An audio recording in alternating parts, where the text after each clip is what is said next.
Welcome to CTV News Your Canada. It's Thursday, August 14th. We'll bring you profiles of fascinating Canadians and stories about your community. Thanks for watching. This is 2 feet of hot dog goodness right there. Look at that. Great for a family of 4. By yourself, we don't judge. It's a Canadian tradition. Well, it's 146 years and the tradition continues, and it's a fantastic year this year. The Canadian National Exhibition, also known as the CNE or the X, is a symbol of summer in the city. I think this is so, into our DNA, really, as Torontonians, because no matter where you are in the GTA, we all have stories here. From the butter-based food and drinks to the chicken nugget-filled cookies to the spicy lemonade, there's a tangy treat to tantalize your taste buds. Well, the CNE does a great job with the foods, and they do it over the top every year. And I tell everybody, right? There you go. I tell everybody it's the city's best cheat day. New to the CNE this year is Mythos, an immersive cultural storytelling experience. So you can touch the floor, interact with, virtual fires. You can touch the tables and interact with koi that are swimming in the water. There's lots of different moments where you feel like you're a part of the story. A drag brunch has also been added this Sunday, featuring Canada's drag race icons, with proceeds from the show going to a local 2S LGBTQIA+ charity. You're getting people who are traveling from all over. You're getting people who are seeing their very first show, some people who have seen 1,000 shows before. So it's always fun to see who comes. From entertainment to rides and mouth-watering, mind-boggling foods, the CNE is sure to wow its visitors.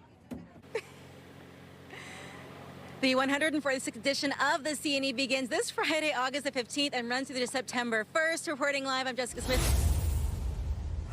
On a night when many were looking up, hoping to catch the Perseid meteor shower, that's the weirdest thing I've ever seen in my life. Residents across parts of Canada and the U.S. saw something else. All of a sudden, literally out of nowhere, came this puffy, kind of looked like a bow tie with really pretty ends to it. But no one seemed sure of just exactly what they were looking at. I'm 68 years old, and I've looked at the sky for many years, and I've never, ever seen anything that came close to what this was. Jim Walsh captured this video from outside his cottage near Ottawa. He thought he heard raccoons in the trash, but when he went outside, what he saw was something he couldn't explain. And he wasn't the only one. Right over there, I could see the Big Dipper in the background, actually. The cell phone videos and photos don't do it justice, according to those who saw it with their own eyes. It looked like a white light,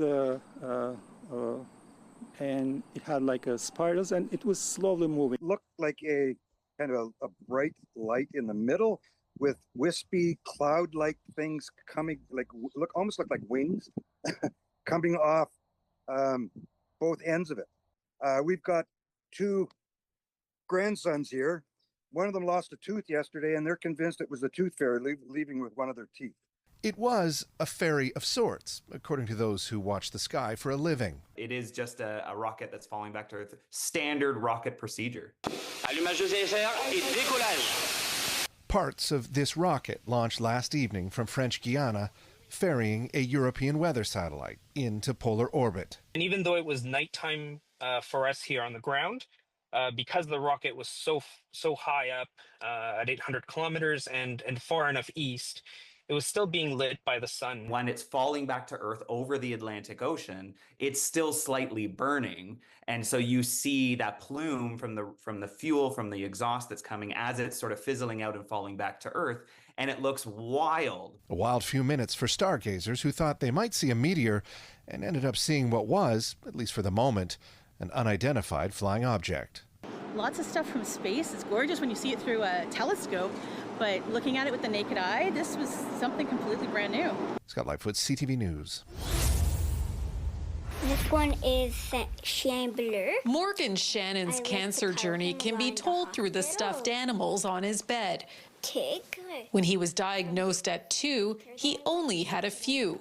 8 years later, he has a mountain of them. Gifts from friends, family, and the medical staff that cared for him at a time of crisis. It's not just a disease that affects the body, it affects every aspect. Jackie Rosenheck said there weren't many symptoms to indicate something was wrong. Morgan was lethargic and wasn't eating, but his stomach was growing. We knew something wasn't right, but we never thought it was a life-threatening illness. He was diagnosed with stage 4 high-risk neuroblastoma, an aggressive cancer that spread into his abdomen, bones, and the base of his skull. He was given emergency radiation to shrink the tumors, something rarely done on a patient so young, according to his doctor, Jitka Stankova. We don't like in children to use radiation too much because they are growing and it has more late effects, but because it's acting faster, so he had to have like emergency radiation as well.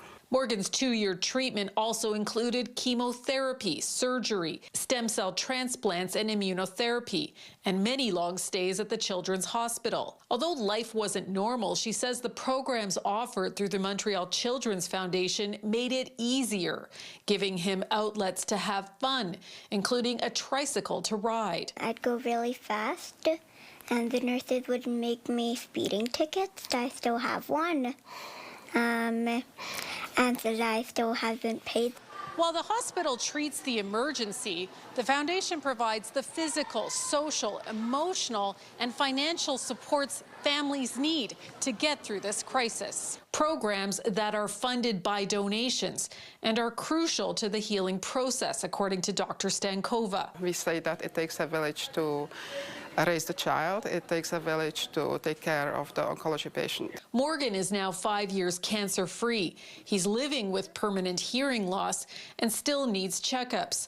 But his mother says their focus is on the future. He's just thriving and growing and living his life. And if you ask Morgan about cancer, it's hard to live with it, but you can still try to have fun. Something he has a lot of these days.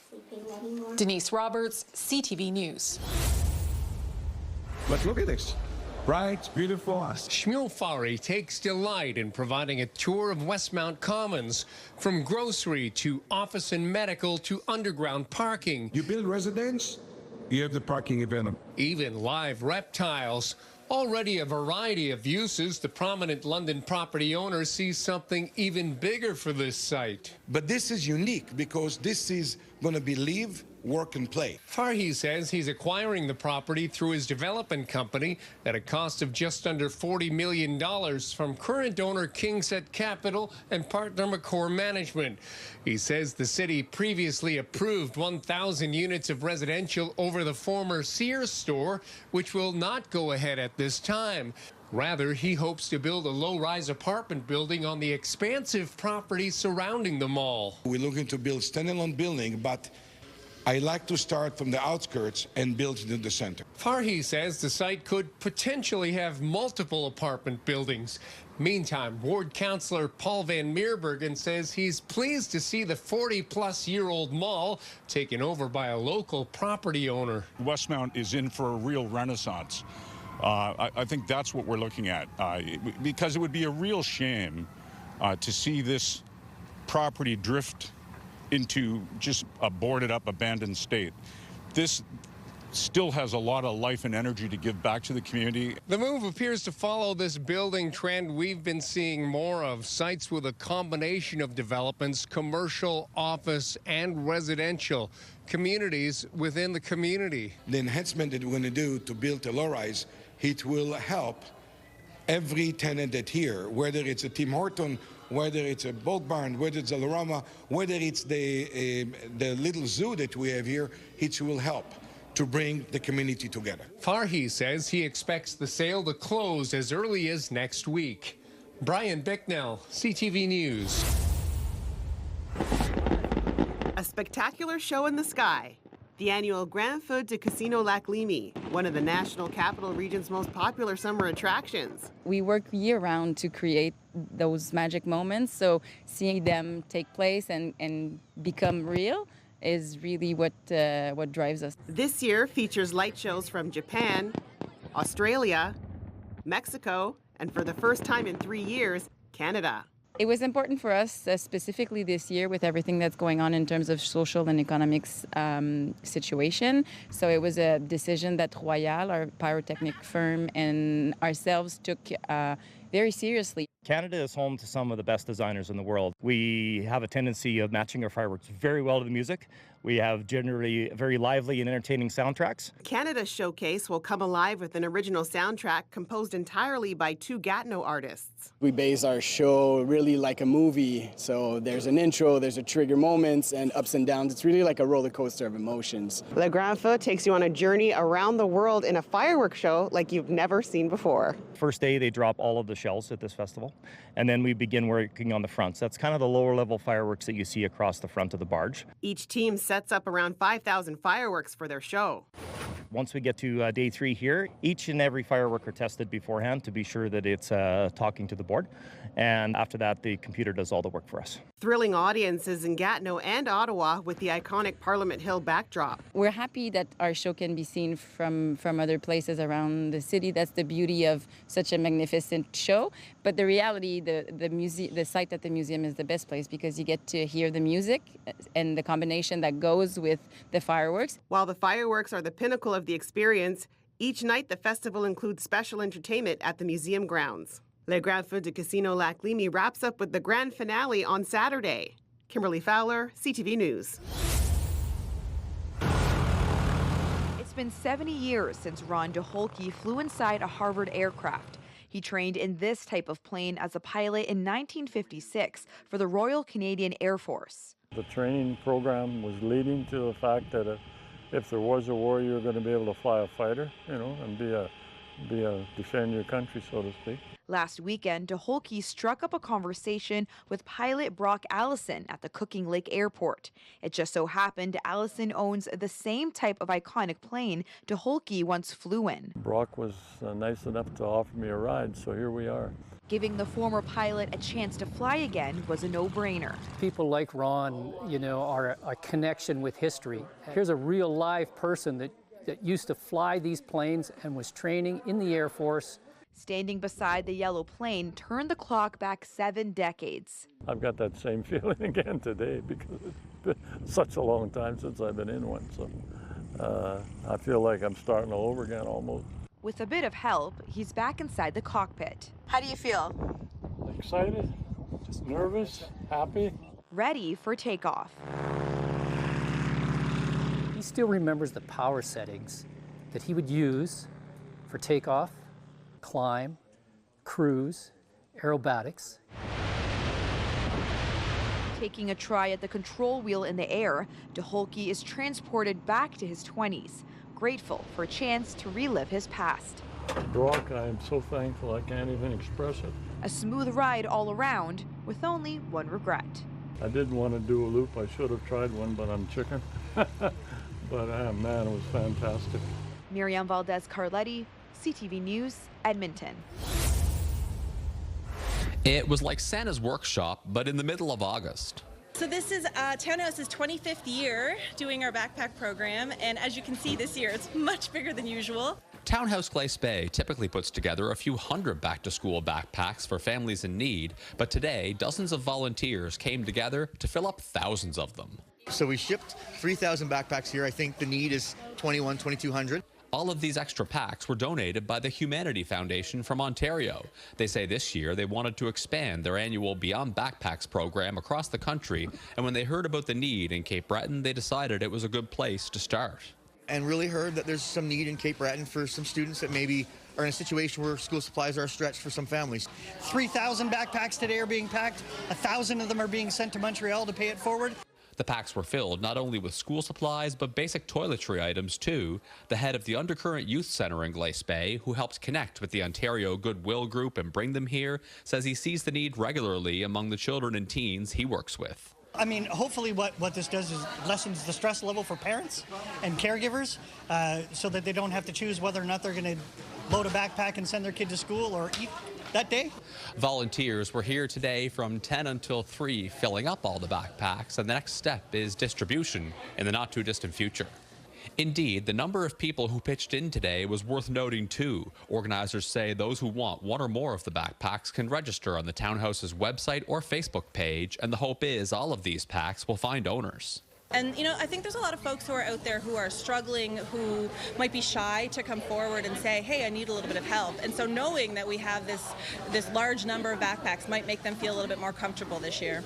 McDonald says pickup of the packs for the Glace Bay area goes Monday to Friday of next week, while pickup for the New Waterford area will take place at the Kinsman Club in that community. Ryan McDonald, CTV News, Glace Bay. Scaffolding is one of MSN Contracting's core services, and now that it's the proud owner of this 50-year-old tower and fountain, Mark Norcom has decided to make it pretty again. So we start off by getting a pump from across the river, which was donated by Gorge Rental. We just pumped some water into the tower to see what would happen, and water came out the top. So we said, okay, that's step one. Then we got people honking, going by, and we're like, oh my God, wow. So then we decided, okay, well, let's refurbish this thing. Norcom says his company is committed to seeing this project completed, as long as there are no issues or delays with any required permitting. Yeah, most definitely it's going to be a fountain again. It may not look identical to what was there, but definitely I promise it's going to be a beautiful fountain for the city of Timmins. And so we hope that everybody can appreciate what's going on, what's happening here for our community. The structure is located on the banks of the Matagami River in a high-traffic area along Riverside Drive. Norcom says the pinnacle was a safety concern and had to be removed. When the fountain's flowing again, river water will cycle through it and back into the river. Norcom says testing the fountain was a spur-of-the-moment idea and feedback has been encouraging, and he would welcome support from other businesses and organizations to make this a community project. Lydia Chubak, CTV News, Timmins.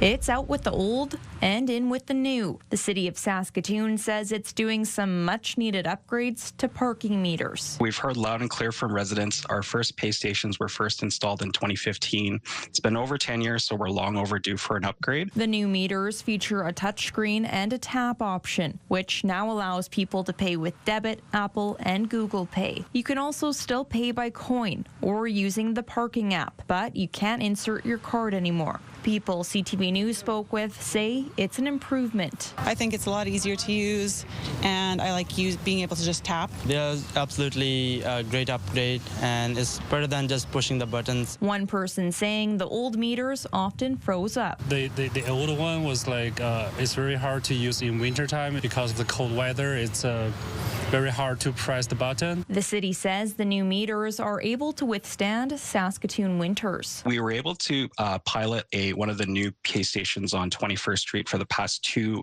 winters here in Saskatoon. Worked flawlessly. We didn't have any concerns with it. Can even touch the screen with gloves and it'll work perfectly. The city says the change will cost about $1.8 million, which will come from the Parking Capital Reserve Fund. It's expecting to have all the meters replaced by next spring. Stacey Hine, CTV News, Saskatoon. It's a bumper crop. Cucumbers, zucchinis, lettuce, and a lot more. Needing many hands, because it's harvest day at the University of Regina's Green Patch Garden. More than 200 students, staff, and volunteers pitched in to harvest the garden on Wednesday. That spans 5,400 square feet. Fresh produce that goes to those who need it. And all of it is going back to the community, so it's going to Carmichael Outreach, the YWCA, and the Ursu Cares Pantry that's located on the University of Regina campus here. The students who tend the garden say that it's about more than just food. It's about coming together to teach each other how to use their green thumbs. We actually use that space to provide more education overall with the university community, among our students and staff, to be able to give them some resources and education so that they can grow their own. The garden coordinator says the garden also helped her to grow her awareness of the need of fresh produce in Regina. Being a part of the Green Patch has really opened my eyes to how important it is to fight food insecurity. Before, it was just kind of an interest of mine, but now I've realized how crucial it is to help those in need. The Green Patch Garden will be free for community members to take what they need until the end of harvest season. The on-site elder let those in attendance know the importance of the vegetables and plants growing in the garden. Always remember they are gifts from the Creator. They're gifts from Mother Earth. The food in this garden is feeding the hungry stomachs across Regina and could be on the plates as soon as this evening. Brittany Poitras, CTV News, Regina. No, we're not in Kansas anymore.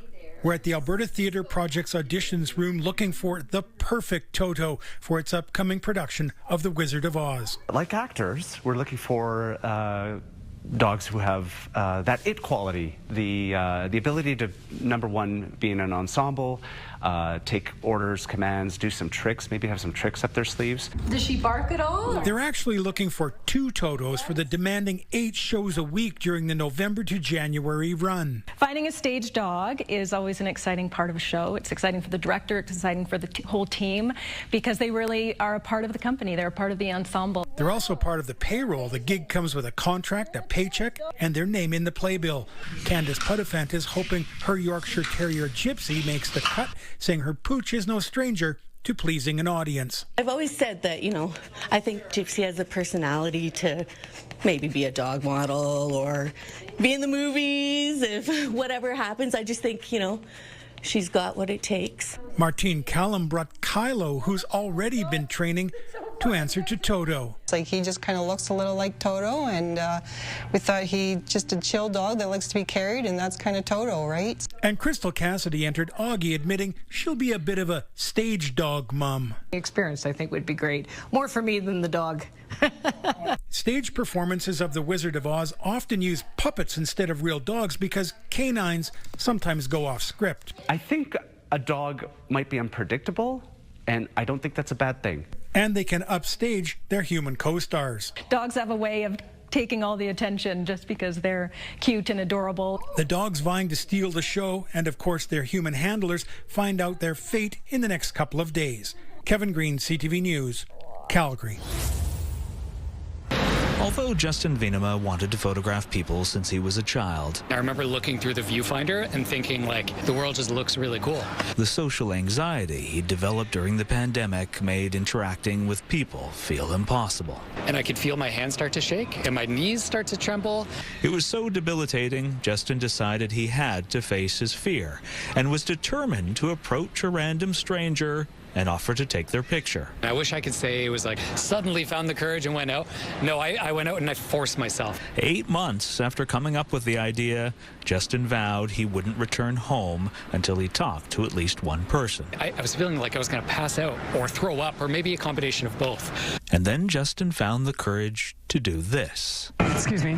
Sorry. So sorry to bother you. The first person he approached was Jaden, who accepted his invitation. And they were so kind. All of my fears were immediately alleviated, and I was like, that wasn't as bad as I was expecting it to be for the last 8 months, so let's do it again. So Justin committed to take a stranger's picture every day for the next 365 days straight. That was the decision I made, and it completely changed my life. It was far from easy, but after achieving his goal, Justin hasn't stopped, and now also photographs random pets, sharing his images on social media. It's been such a heartwarming experience all around to go from someone who felt so anxious and alone to someone who feels connected. But although the process began as a way to help him, Justin's kept doing it as a way to empower others. When I'm literally looking at the most photogenic person in the world, they're like, oh, I don't look good in photos. So Justin aims for each stranger he meets, like Seth Marks, to feel seen.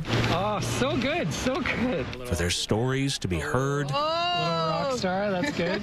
And for them to leave feeling included. Kind of was like a highlight to my day. I wasn't expecting anything like that. Everybody at their core wants to connect. They just don't know how. Force yourself to talk to people. And I really do feel like if you do that, it will change your life. Adam Swatsky, CTV News, Vancouver.